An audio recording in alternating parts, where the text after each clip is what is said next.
Selamat siang Bapak Saudara yang kasih Tuhan, selamat hari Minggu. Haleluya. Saya percaya bahwa kita yang hadir di sini merasakan kebaikan Tuhan yang luar biasa. Amin.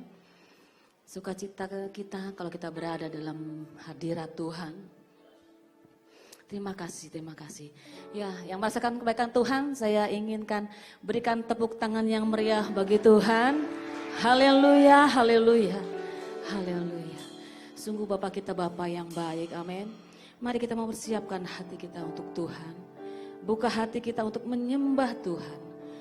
Karena kami percaya setiap umat-Mu yang datang sujud menyembah, membawa korban syukur, kami percaya Tuhan turun tangan akan setiap hari. Kami percaya penyertaan Tuhan yang luar biasa. Haleluya, Yesus. Mari kita angkat pujian, katakan Bapakku yang baik. Haleluya. Bapakku yang baik, Kau sangat ku cinta, lebih dari segalanya di dalam hidupku.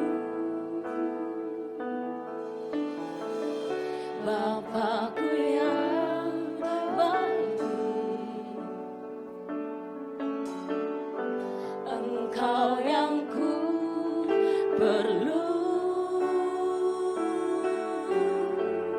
lebih dari segalanya, kasih-Mu bagiku. Mari dengan penuh kerinduan, angkat sekali lagi katakan Bapakku yang baik. Bapakku yang baik, Kau sangat ku cinta, lebih dari segalanya di dalam hidupku. Bapakku yang baik, Engkau yang ku perlu, lebih dari segalanya, kasih-Mu bagiku tak pernah berakhir, kasih setiamu selalu nyata dalam hidupku, tak pernah berhenti berharap padamu, Yesusku, Kau segalanya,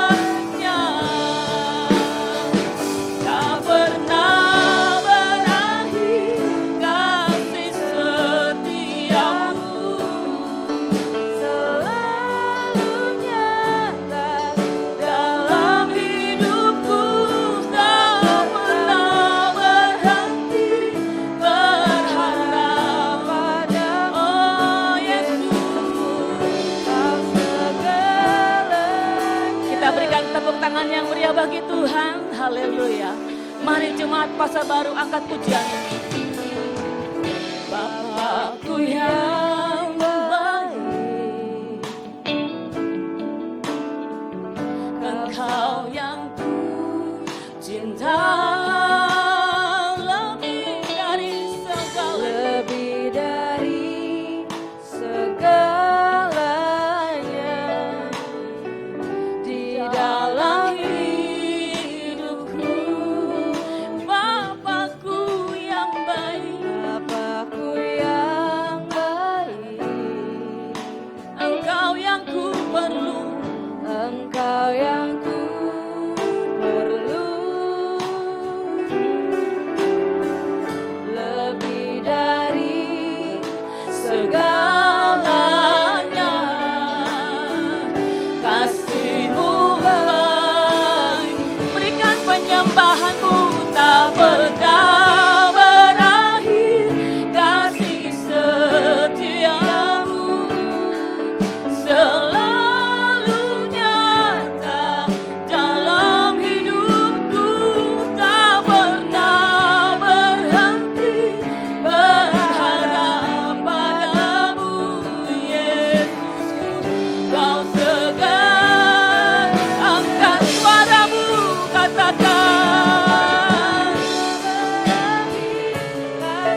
yang baik. Oh Yesus, berharap pada Yesusku, Kau segalanya.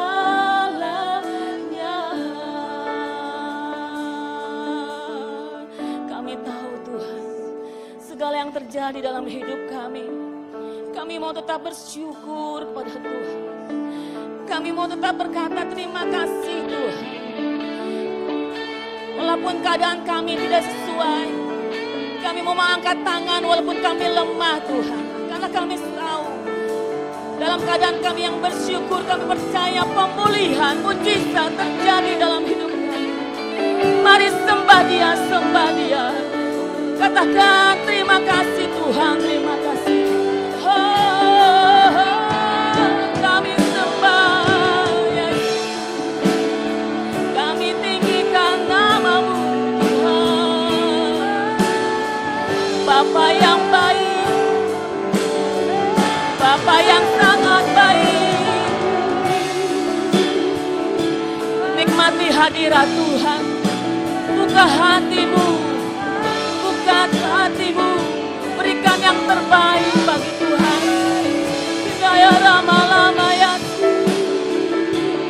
haleluya. Ya lama-lama ya, terima kasih Yesus,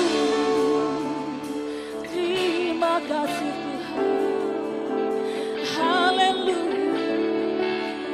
Kami tahu kehadiran-Mu menjamah setiap kami Tuhan. Kami percaya ketika Engkau ada di tempat ini, di setiap umat-Mu yang sedang membangun mezbah-Mu Tuhan, kami percaya ada pemulihan yang Kau kerjakan bagi setiap kami Bapa. Kami terus mengucap syukur Tuhan, sekalipun kondisi kami sulit, kami tetap mengangkat tangan kami walaupun keadaan kami lemah Tuhan, karena kami percaya kami akan berserah berharap kepada Engkau ya Yesus. Mari nikmati hadirat Tuhan.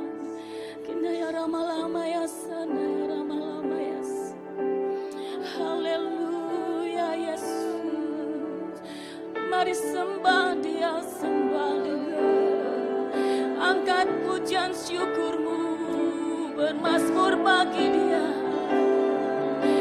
Katakan ucapan syukur-Mu, ini bagian kita Yesus. Ya lama-lama ya, haleluya.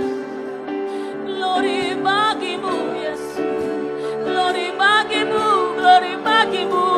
Haleluya, haleluya.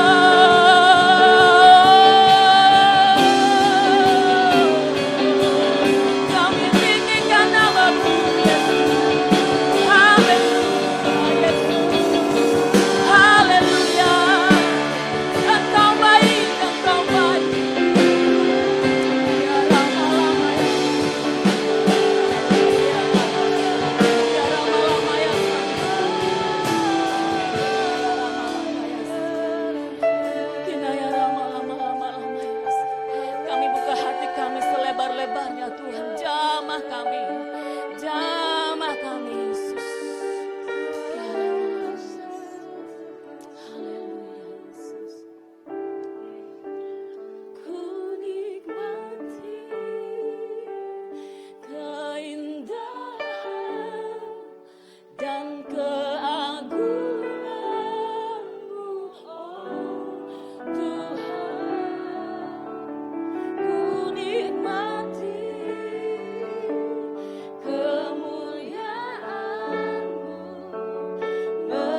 yang paling meriah buat Tuhan. Haleluya, haleluya. Yang diberkati Tuhan sama-sama katakan amin. Haleluya, selamat datang kepada hambanya. Kita bisa tengok kiri, tengok kanan. Diberikan salam sehat, sukacita Allah terpancar dari mata Bapak Ibu Saudara kasih Tuhan. Amin. Yuk kita memuji Tuhan. Kita masuk gerbangnya dengan hati yang penuh dengan ucapan syukur. Haleluya. Sama-sama kita mau tepuk tangan.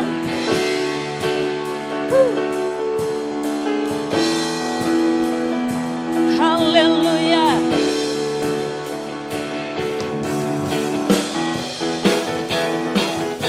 Kita mau bersuka cita. Apapun keadaan kita serahkan kepada Tuhan.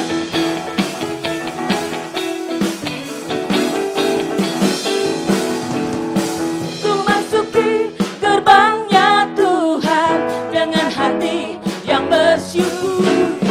Ku bersorak memuji Tuhan, dialah sukacitaku. Sebab Dia baik, Dia sungguh baik, kasih setianya selamanya. Sebab Dia baik, Dia sungguh baik, kasih setianya kekal selamanya. Angkat pujian syukurmu.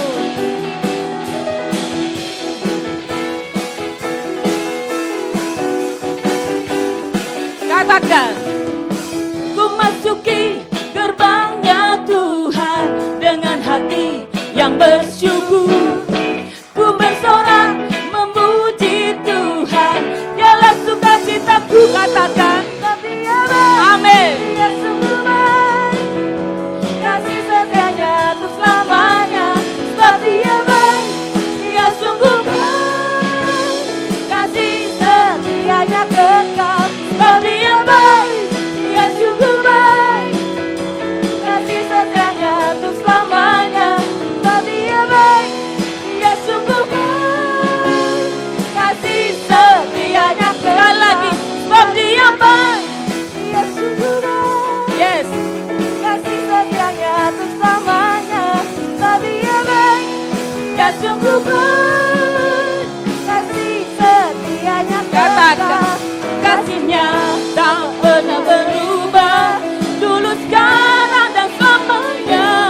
Dan pujilah Tuhan, dan pujilah, terpujilah, terpujilah Tuhan, terpujilah, terpujilah, oh terpujilah Tuhan, terpujilah Yesus. Sebab Dia baik, Dia sungguh baik, kasih setianya untuk selamanya. Amin. Sebab Dia baik, Dia sungguh baik, kasih setianya kekal. Katakan, oh kasih setianya kekal. Kasih sekali lagi, kasih setianya kekal selamanya.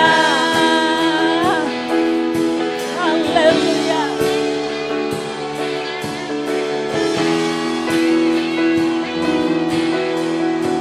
Sama-sama katakan, sebab Dia baik. Dengan sorak-sorai bagi Tuhan.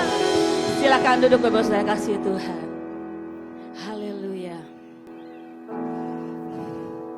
Haleluya. Bapak Saudara kasih Tuhan, mungkin ada beberapa Bapak Ibu yang tidak ketahui bahwa seminggu yang lalu saya terbaring di rumah sakit. Saya kembali merasakan mujizat Tuhan yang luar biasa. Setiap kali saya tahu ada jalan-jalan Tuhan yang selalu, yang Tuhan tahu bahwa saya paling takut ke rumah sakit. Tapi ada saja, seperti tahun-tahun yang lalu, saya tidak merasakan apa-apa, tapi ketika ke dokter, HB saya hanya 4. Dan dokter kaget dengan luar biasa, karena saya tidak merasakan pusing, tidak merasakan apa-apa. Tapi Tuhan bawa saya, tuntun saya hingga singkat cerita saya bisa terima. Yang tadinya saya begitu takut untuk transfusi, karena saya tahu itu sakitnya luar biasa. Tapi Tuhan kirimkan ke rumah sakit yang baru, dan saya bisa menerima enam bungkus 6 kantong darah, dan akhirnya saya bisa berdiri tempat ini. Oleh sebab itu mari, jangan pernah lelah untuk melayani Tuhan, amin. Jangan pernah berhenti untuk selalu mengucap syukur, membangun mesbah Tuhan, karena Tuhan ada beserta dengan kita. Dan saya juga mengucap syukur Bapak Ibu yang selalu mendoakan kami di tempat ini, sehingga kami berdiri di tempat ini bukan kuat dan gagah kami, tapi kekuatan doa dari Bapak Ibu Saudara. Amin. Biar kita tetap saling berdoa, saling menguatkan. Apapun keadaan kita, kita percaya kita berada di tempat yang tepat. Amin. Kita punya Tuhan yang hidup. Jangan pernah berhenti melayani Tuhan. Mari kita membuka hati kita. Terima kasih Tuhan. Haleluya.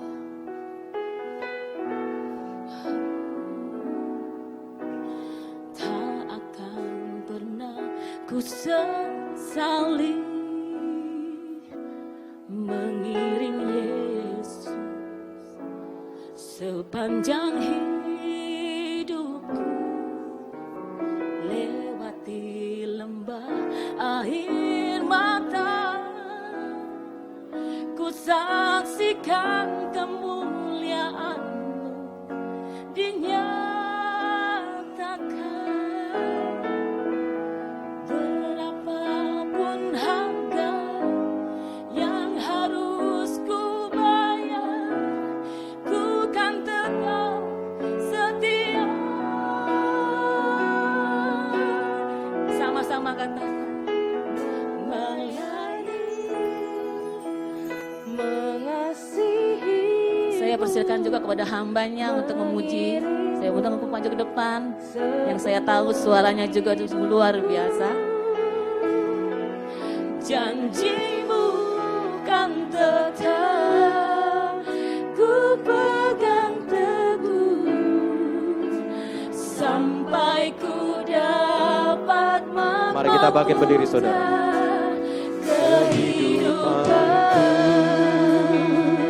Kita berikan tepuk tangan bagi Tuhan.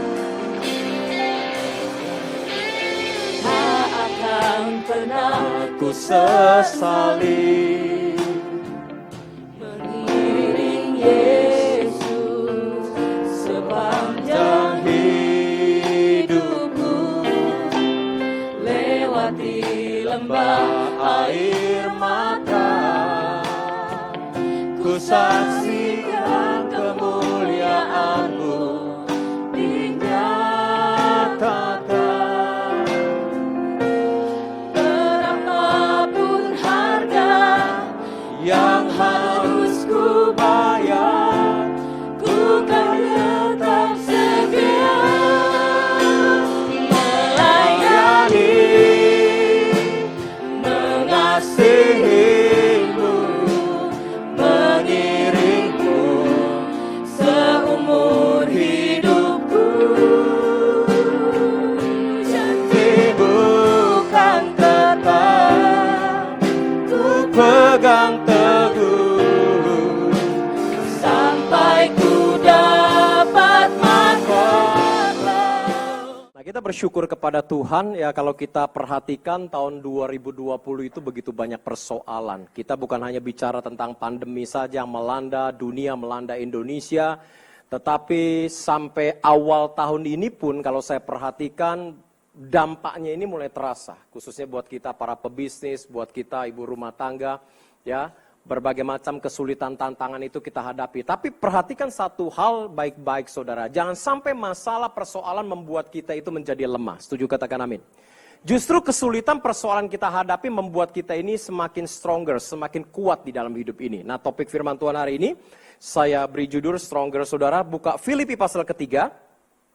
Perhatikan ayat 13 sampai ayat ke-14. Filipi pasal ketiga, perhatikan ayat 13 sampai ayat ke-14. Saya bacakan buat saudara.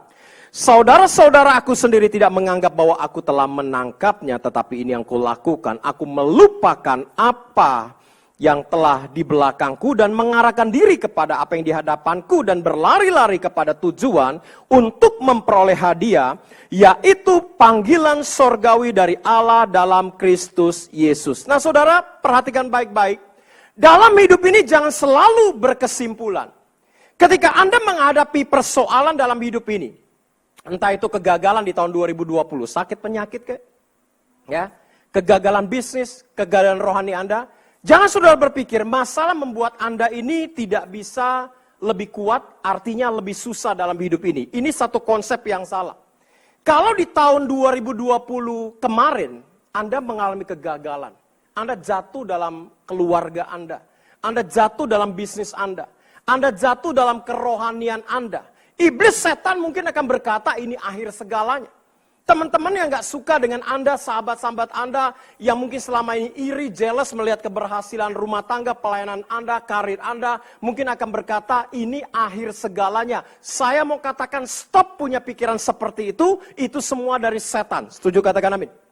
Ya, jangan pernah takut kalau Anda pernah gagal, Anda pernah jatuh. Beberapa kali saya khotbahkan di tempat ini, saya mau katakan, teladan kita Tuhan Yesus. Yesus pun sebagai manusia dia pernah jatuh berkali-kali. Di mana? Saat dia memikul salib yang begitu berat menuju Bukit Tengkorak, saudara. Ketika dia pikul salib sebagai manusia, dia jatuh berkali-kali, saudara.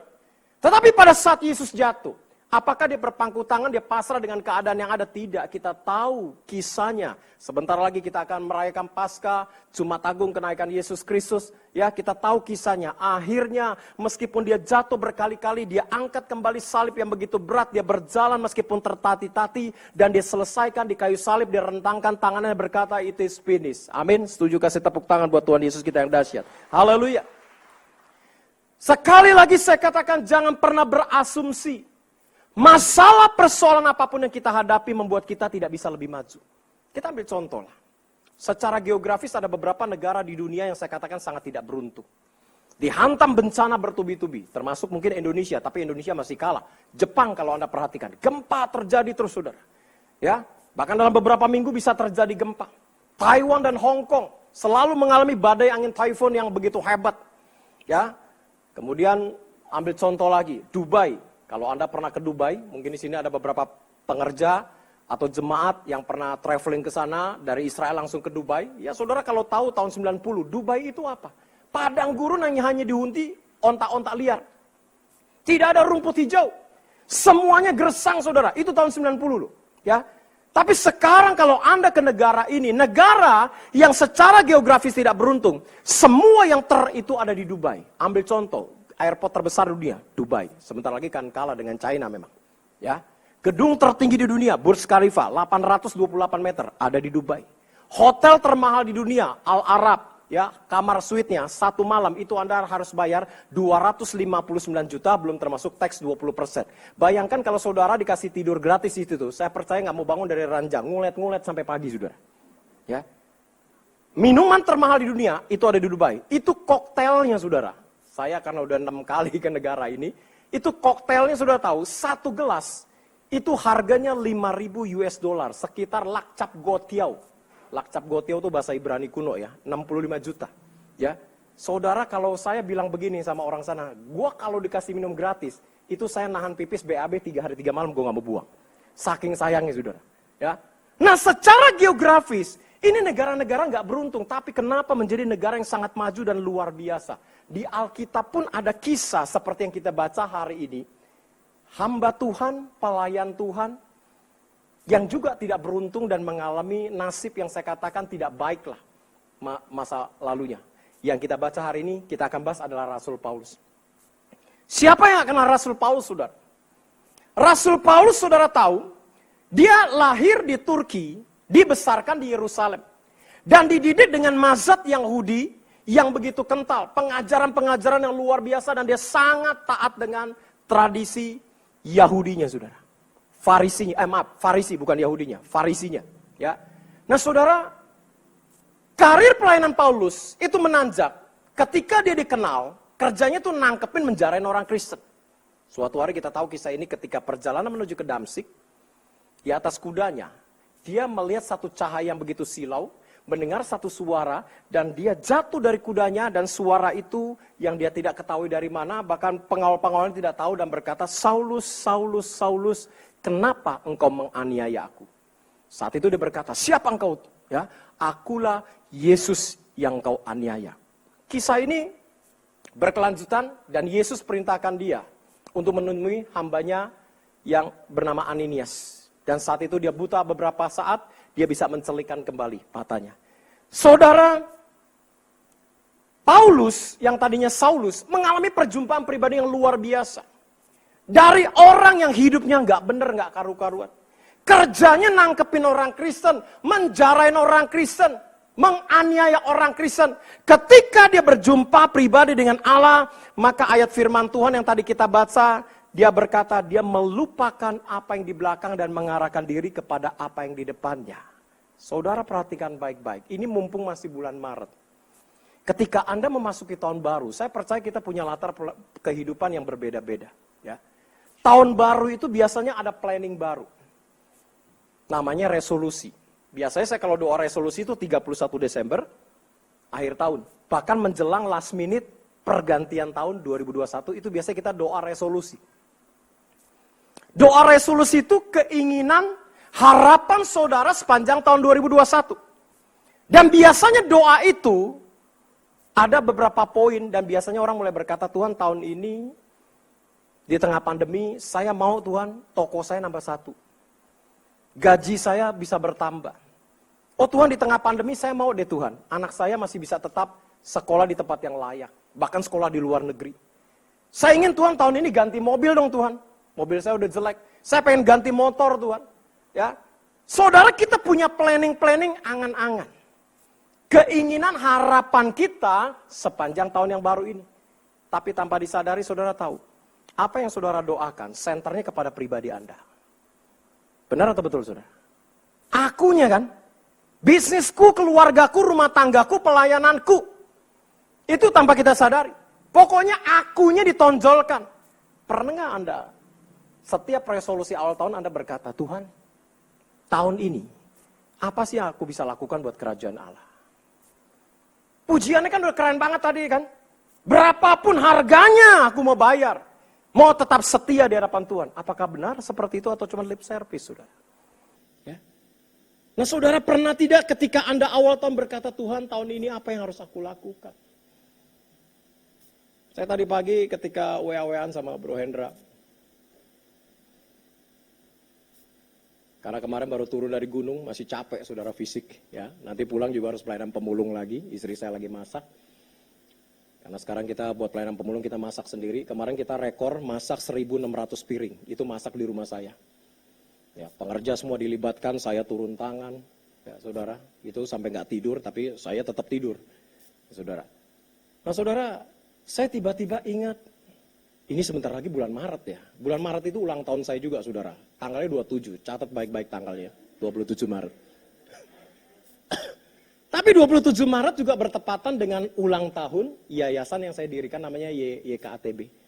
Saya ketika di restroom saya berkata, aduh Tuhan, thank you. Udah 3 tahun Tuhan sebentar lagi. Gak terasa Tuhan. Saya ingat ketika saya memberanikan diri untuk buat yayasan sendiri. Itu melalui doa resolusi di tahun 2017.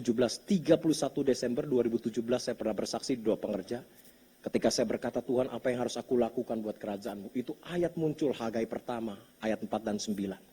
Dan Tuhan jelas berkata, rumah kalian papanin dengan baik-baik, tapi rumahku jadi reruntuhan. Saya berkata, maksudnya apa Tuhan?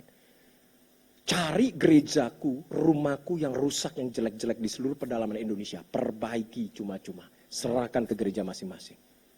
Waduh saudara, itu sampai tanda tanya, ini suara gua, suara hati, apa suara Tuhan? Siapa saya berkata. Ya. Gereja saya kecil Tuhan. Saya pernah saksikan GB Ampera, Gereja Betel Amanat Penderitaan Rakyat. Perpuluhannya sampai sekarang Goban, Citbango, Saban pun masih ada. 30.000. Ini mah tugas pendeta besar yang jemaatnya ratusan ribu, uangnya mungkin bukan puluhan M, ratusan M lagi, Tapi saya tahu apapun yang Tuhan berikan, itu kalau benar dari Tuhan, semua terlaksana dengan luar biasa. Amin. Nah saudara, saya berdoa, saya berkata, Tuhan, bukannya mau ngelawan Tuhan, tapi saya minta tanda Tuhan.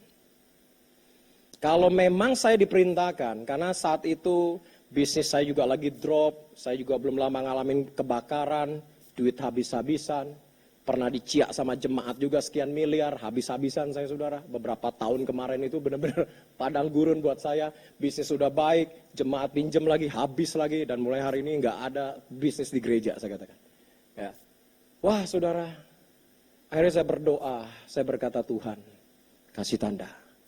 Ada uang awalnya yang akan ditabur untuk pembangunan gereja. Karena bangun gereja bukan bicara ratusan juta, puluhan M. Lebih daripada itu, apalagi seluruh Indonesia. Itu 3 tahun yang lalu, belum sampai 3 tahun. Saudara tahu, kalau semua keinginan untuk menyenangkan kerajaan Allah, bukan ego kita, bukan akunya, pasti akan terlaksana. Amin? Gak lama saudara, saya berdoa begitu. 5 atau 6 hari kemudian, satu pengusaha telepon saya. Pernah saya baptis pengusaha ini. Saya nggak sebut lah, nggak etis. Pak Pendeta, tolong ke rumah saya dengan istri. Ada apa? Saya bilang. Saya mau ngontrol bisnis saya di Eropa. Bapak bisa datang nggak? Saya baru beli rumah. Gede, dia berkata hampir 2000 meter. Tapi rumahnya kayaknya ada hantunya. Dia tahu saya agak sedikit ghostbuster gitu, saudara. Jadi saya ditelepon gitu, saudara. Ya, jadi rumahnya kayak ada hantunya. Suami istri baru meninggal yang punya. Bapak tolong doakan. Oh siap Pak, saya akan datang dengan istri. Saya datang jam 8 pagi, mobil saya taruh di rumah dia, naik mobil mewah dia, kita menuju ke daerah elit di selatan saudara. Ya. Saudara waktu saya masuk rumah, wah ilah gede banget, ini maling masuk pasti nyasar nih. Pintunya terlalu banyak nih rumah. Ya. Kolam renangnya besar. Dan dia bilang gini, Pak hari ini juga mau dirobohin Pak. Mungkin masih percaya feng shui ya, saya nggak ngerti. Loh, nggak salah Pak, habis didoain mau dirobohin. Ini rumah keren banget, ngapain dirobohin saya bilang. Nggak suka Pak Pendeta, modelnya jadul, saya mau bikin, wah modern punya lah dengan istri anak-anak saya. Orang kalau duit nggak ada seri begitu saudara. Ya, aduh ya udahlah, pokoknya tugas gue cuma doain. Udah Pak, udah didoain Pak, udah diurapi saya bilang. Ya. Saya bilang Pak, jujur Pak ya, saya sih sayang. Kenapa nggak cat ganti wallpaper Bapak tinggalin? Karena pantry-nya aja mahal semua, lampu-lampunya mahal. Iya nih udah diborongin sama Madura Pak Pendeta. Tiba-tiba saudara, ini dari Tuhan luar biasa. Dia ketik tangannya, dia panggil asistennya, bawa kantong itu besar. Pak, berkat buat Bapak. Gue pikir pendeta habis doa dikasih kue. Kuenya orang kaya kan beda, ya, bukan kue pancong yang di pinggir jalan. Berkat buat Pak Pendeta. Saya bilang ini apa? Saya pikir kue, karena kantong kresek gede. Bukan kantong kresek lah, kantong goodie bag begitu saudara. Bekas belanja di mall mewah. Ini apa? Ini duit, hasil borongan. Barang-barang dalam. Pak nggak salah Pak, duit segede-gede begini buat saya pagi-pagi. Iya bener buat Pak Pendeta. Waktu saya intip udara Yesus. Wah, mau tahu jumlahnya? Jangan, rahasia perusahaan. Ya. Tapi saudara tahu, ketika saya lihat uang begitu banyak, jujur hari itu saya lagi butuh uang juga. Ya. Tuhan bilang apa? Bukan buat kamu, tapi buat bangun rumahku. Kamu kan minta tanda. Ludahnya ketelan, gelegek, saudara. Saudara, saya serahkan kembali uang itu. Pak, transfer ke rekening yayasan. Saudara tahu dampak daripada apa yang saya lakukan ketika awal pembukaan gereja ini. Hari ini, saudara, wow, luar biasa. Bahkan tahun ini, yayasan saya pimpin akan tembus sudah membangun 100 gereja lebih dalam waktu 3 tahun. Saya kalau cerita ini merinding, saudara. Doakan saya, minggu depan saya akan berangkat ke pedalaman Kalimantan, pedalaman Dayak. Karena kemarin dapat satu pengusaha lagi, saya doakan, dia berkata, Pak Min, saya ambil 15 gereja, Bapak survei, proposal saya kasih, oke Pak, kita ACC ambil, tapi Bapak foto-foto dulu. Puji Tuhan. Jadi tahun ini saya berkata, Tuhan, tahun ini minimal 20 gereja kita akan bangun. Yuk sekali lagi tepuk tangan buat Yesus kita yang dahsyat. Saudara, biarlah apa yang kita lakukan senternya, saya katakan, bukan kepada akunya. Tapi senternya Tuhan, apa yang harus aku lakukan buat kerajaan Allah. Bukan bisnisku, rumah tanggaku, coba deh mulai doa itu saudara. Maka Tuhan akan bukakan palang-palang pintu, tembaga apapun yang tertutup dia akan bukakan. Nah kita kepada pokok pembahasan. Rasul Paulus ketika dia berjumpa pribadi dengan Allah, hidupnya berubah saudara. Dia tanggalkan semua jabatannya, keagamaannya, yang biasa di gereja duduk paling depan, dihormati orang. Dia berkata dia melupakan apa yang di belakangku. Ada 3 hal kita akan lihat apa yang harus kita lakukan di tahun 2021 ini belajar dari Rasul Paulus. Pertama, melupakan apa yang di belakang kehidupan kita. Sudah bukan saatnya Anda hidup dengan masa lalu Anda. Semua kegagalan, yang wanita, semua kebencian, semua sakit hati, kepahitan apapun, dosa apapun, yuk kita tanggalkan, lupakan apa yang di belakang. Ya, Paulus melupakan kesarjanaannya, kehormatannya sebagai pemuka agama. Dia berkata semua sia-sia ini adalah sampah, saudara. Semua kejayaan saudara, kebanggaan saudara, apa yang Anda banggakan di tahun 2020 ke belakang, tinggalkan semua, lupakan saudara. Memang kalau bicara melupakan itu nggak gampang. Apalagi Anda pernah disakiti, dihianati, terluka begitu dalam oleh sikap perkataan dari pasangan hidup kita, dari sahabat kita, dari pemimpin gereja kita, dari teman-teman pelayanan kita. Itu bicara melupakan itu nggak gampang. Apalagi wanita, kan berulang-ulang saya katakan khotbah tempat ini, wanita hidup itu dari fase waktu, dari hidup di masa kini dan masa lalunya. Kita pria beda, hidup di masa kini dan masa akan datang. Ya, wanita selalu hidup di hidupnya saat ini dan masa lalunya. Nah, karena hidupnya dari masa lalunya, makanya nggak heran kan kalau wanita ribut selalu ngungkit-ngungkit masa lalu. Benar atau betul ibu-ibu? Coba perempuan kalau ribut. Dulu, kapan? 17 tahun yang lalu. Masya Allah, 17 tahun yang lalu. Kita udah lupa, saudara.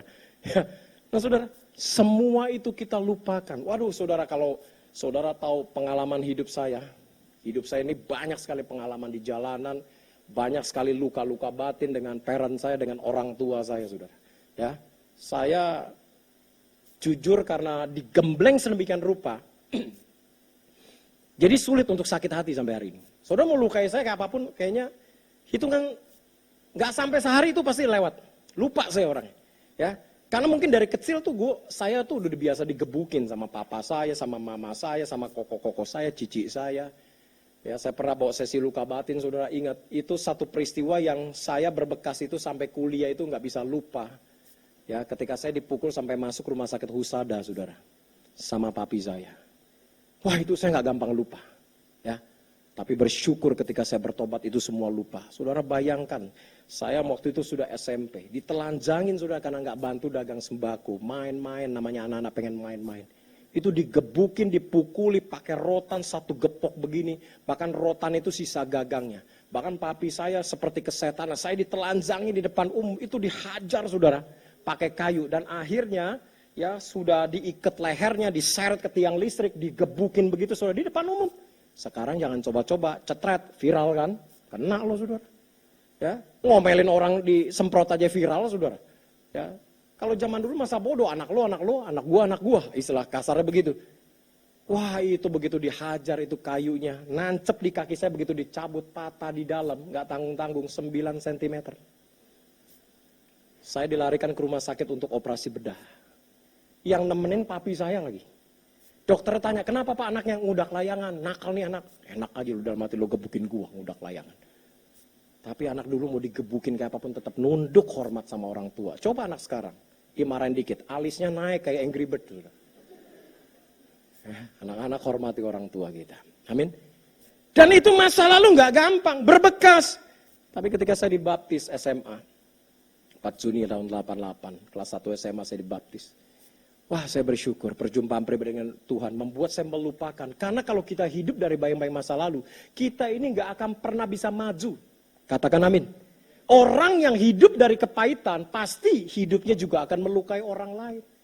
Makanya 2020 ini udah lewat nih saudara, udah masuk bulan Maret. Ayo semua yang jelek-jelek kita buang. Semua yang jelek-jelek kita tinggalkan. Dan di ayat selanjutnya dikatakan apa? Setelah dia melupakan apa di belakang, dia mengarahkan diri kepada apa yang di depan. Fokus. Apa yang menjadi fokus Anda di tahun ini? Kalau kita sebagai pelayan Tuhan, seperti tadi saya bersaksi, fokus saya apa? Tuhan, tahun ini sudah ada planning. Ya, 4 kali survei gereja-gereja di seluruh Indonesia, bahkan tadi pagi dapat telepon WA dari Papua juga. Saya udah planning. Saya harus banyak turun ke pedalaman, ngasih makan orang lebih banyak lagi. Ya, bergerak lebih banyak dalam misi penginjilan. Itu keinginan saya. Saya fokus. Tapi namanya kita udah fokus. Hambatan persoalan banyak nggak? Banyak. Masalah nggak diundang pun pasti akan datang. Coba lihat ombak. Anda berdiri di pinggir pantai. Itu ombak nggak diundang. Pasti nerpa kaki kita. Ya. Nah fokus itu apapun yang kita alami, kita tetap fokus. Ambil contoh, kemarin saya baru turun gunung, ngajak pelayan-pelayan Tuhan, tim inti yayasan. Yuk, saya bilang persiapan fisik dulu deh, sebelum masuk pedalaman. Kaki saya masih sedikit-sedikit sakit, saya kata nggak apa-apa, saya mau tes bawa rangsel, bisa kuat berapa kilo. Kemarin saya tes ngangkat 22,5 kilo. Coba deh kuat nggak nih kaki. Oh ternyata nggak begitu sakit, kayaknya bisa nih. Ya. Nah saudara, biasanya kalau camping apapun bahkan di rumah, saya karena hobi masak dari muda saudara, dari SMP lah bukan dari muda. Saya ini orangnya suka multitasking kalau masak. Saya bisa menyelesaikan 5 macam masakan, itu hanya dalam waktu 1 jam. Bagaimana caranya? Ya namanya orang multitasking, kompor 2 atau 3, masak sekaligus.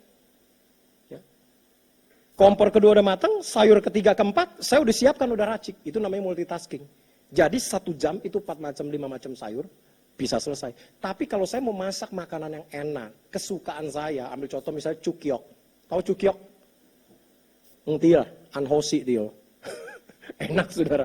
Saya kalau masak kaki babi, masakan lain saya tinggalkan. Saya hanya fokus ini.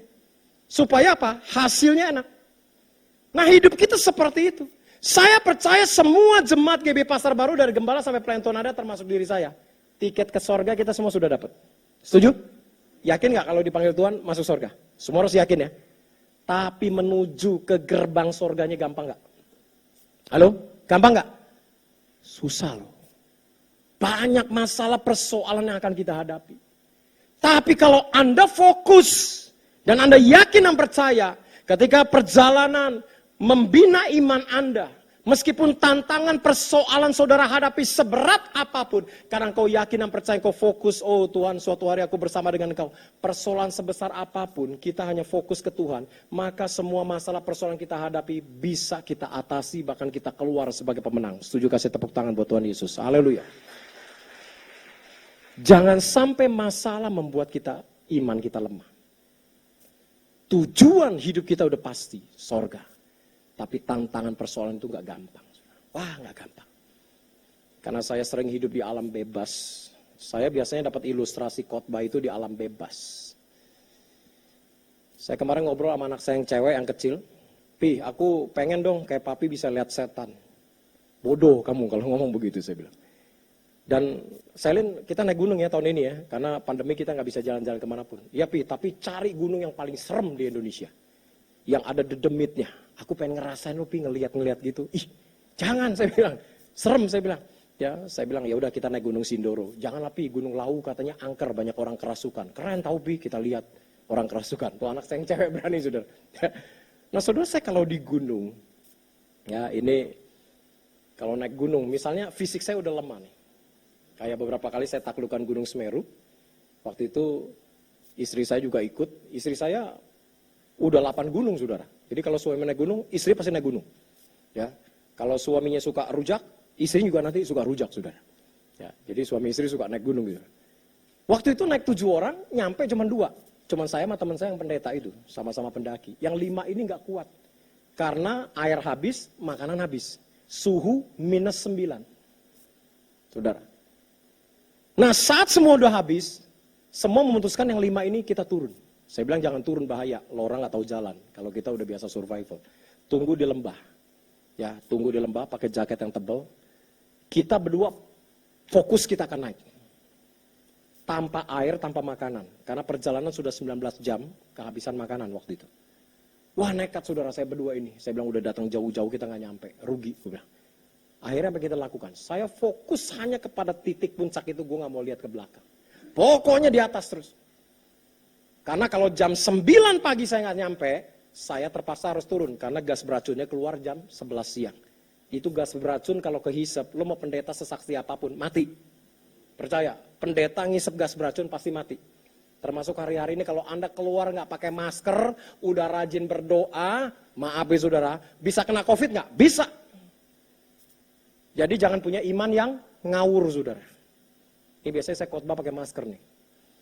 Tapi nggak apa-apa lah, steril saudara. Ya, saudara juga steril. Nah, Bapak Ibu, saya hanya fokus kepada puncak gunung. Meskipun naik 10 langkah, turun 8 langkah, naik 5 langkah, turun 4 langkah. Hanya dengkul yang kelihatan karena debu vulkanik penuh dengan muka kita. Saya nggak mau lihat ke belakang, saya hanya fokus ke depan, ke atas puncak gunung. ya target kita 2,5 jam harus sampai di atas. Karena perjalanan sudah hampir 19,5 jam dari bawah. Kehabisan ransum, capek sudah. Ya. Saudara, akhirnya kita berdampingan, gandeng-gandengan, naik ke atas. Puji Tuhan, sampai di atas kita berpelukan, saudara. Wah, ternyata kita masih bisa sampai. Sampai di atas kita bikin salib, bukan berhala, saudara. Saya selalu bikin salib, cari ranting, berdoa di sana. Ya, saudara. Tiba-tiba di atas puncak gunung ada pendaki dari Surabaya. Gondrong-gondrong rambutnya, bawa jerigen air yang 5 liter. Fokus saya kembali kepada jerigen air itu. Bukan kepada 5 pendakinya. Fokusnya udah bergeser, saudara. Saya lihat ya Tuhan, airnya masih penuh. Wah, saya colek teman saya, gila, lihat tuh airnya. Itu masih ada 4 literan. Akhirnya jalan dengan sedikit lunglai, sedikit action. Dekati dia. Bang, kenalan, kami pendaki dari Jakarta, abang dari mana? Surabaya. Kalian berdua enggak bertuju bang, yang 5 kagak nyampe. Soalnya kehabisan air, langsung saya fokus lagi lihat airnya. Ya. Dan saya bilang gini, udah gak tahu malu. Bang, boleh gak minta airnya seteguk? Oh silakan. Begitu dia bilang silakan, langsung glok glok glok glok. Kerongkongannya los, bukan seteguk, tapi glok glok glok glok glok. Wah, ada 0,5 liter gue minum, saudara. Teman saya juga begitu, saudara. Ya, dan akhirnya kita turun ke bawah, teman-teman 5 berkata, pasti nggak nyampe. Nyampe dong, saya bilang. Ya, kenapa? Karena saya fokus kepada tujuan saya. Demikian kehidupan saudara.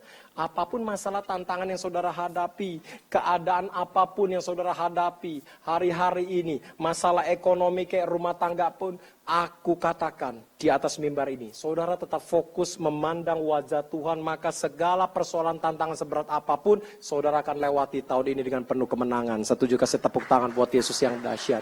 Ya. Dan yang terakhir, saudara, saya akan akhiri firman Tuhan ini, yang terakhir, namanya pelari, saudara. Saya katakan, pasti kerja ekstra keras. Ya, setelah Anda fokus, melupakan apa yang di belakang, mengarahkan diri ke belakang.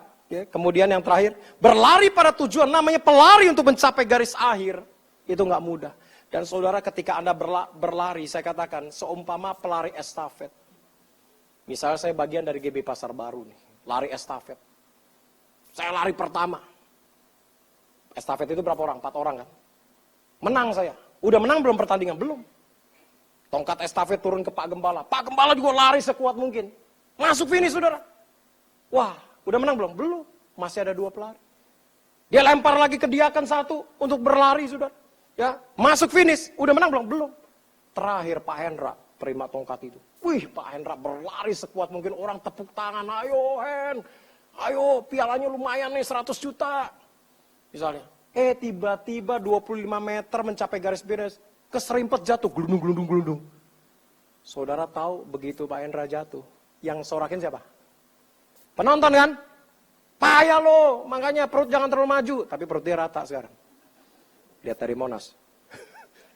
Makanya jangan terlalu makan banyak, makanya olahraga, itu yang komen penonton. Saudara, waktu Anda berlari, Anda jatuh, Anda gagal, yang komen paling banyak itu penonton. Tapi ingat, penonton gak pernah dapat piala. Setuju? Yang dapat piala itu kita. Makanya ketika Anda berlari kepada tujuan, Anda gagal. Orang nyorakin saudara apapun. Gak usah peduli apa yang manusia ucapkan dalam hidup Anda. Peduli apa yang Tuhan ucapkan buat hidup Anda. Anda harus khawatir dengan apa yang Tuhan ucapkan buat kehidupan Anda. Bukan omongan orang. Yuk berlari kepada tujuan. Ekstra kerja keras untuk mencari hadirat Allah lebih lagi. Kalau tahun kemarin Anda malas-malasan berdoa, yuk tahun ini tingkatkan. Tahun kemarin malas baca Alkitab, yuk tahun ini tingkatkan. Berlari kepada tujuan untuk memperoleh hadiah, saudara. Nah, di akhir firman Tuhan ini, mari 3 hal ini kita lakukan di tahun 2021. Melupakan apa yang di belakang, mengarahkan diri kepada apa yang di depan atau fokus, dan berlari kepada tujuan. Kalau 3 hal ini kita lakukan, saya percaya tantangan, kesulitan, persoalan seberat apapun, ketika kita berlari bersama dengan Tuhan, kita akan mencapai garis akhir dalam keadaan selamat, dalam keadaan baik. Sekian firman Allah, sekali lagi bangkit berdiri, kita kasih tepuk tangan buat Yesus kita yang dahsyat.